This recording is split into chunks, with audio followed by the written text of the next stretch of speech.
Nagbigay ng tour sa Protégé Quarters ang host ng show na si Jeneline Mercado.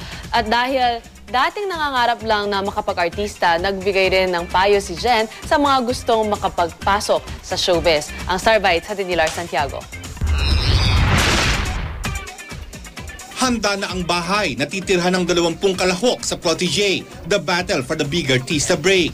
Ang Protégé insider host na si Jeneline Mercado, present sa blessing ng quarters.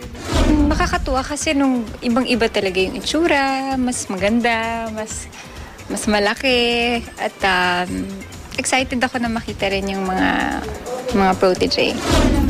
Tinur pa kami ni Jen. Una niyang ipinakita ang bedroom ng mga babaeng Protégé. Yung 10 girls dito magsistay, matutulog, magchichikahan. Ito yung boys' bedroom. Ayan po. Ito mas masculine. Mas masculine. Nasilip din namin ang living room na karugtong ng dining area kung saan nakagaya ang mahabang table na may 20 silya. Pati ang kitchen, kumpleto na sa gamit. Dapat syempre kompleto, dito sila magsistay, so dito sila magluluto, sila ang gagawa ng sarili nilang pagkain. At may isang bukod na silid.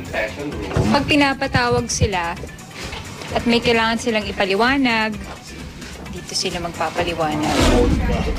Huling ipinakita ni Jen ang malaking rehearsal room na napapalibutan ng salamin at may grand piano pa. Hindi maiwasan ni Jen na maikumpara ang buhay nila noong sumali rin siya sa Starstruck.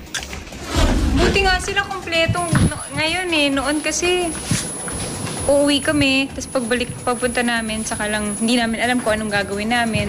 Bibiglain lang kami, ganun. Ngayon talagang organized lahat eh, tsaka kompleto. Dahil produkto rin siya ng reality artista search, may payo si Jen sa mga kasali sa Protégé. Mahalin nila yung trabaho nila. Tapos yung craft nila, pag-igihan nila, kasi yun yung gusto nilang gawin, kaya sila nag-audition. Attitude, kailangan, di ba, makapakikisama. At maging humble. Lars Santiago, GMA News.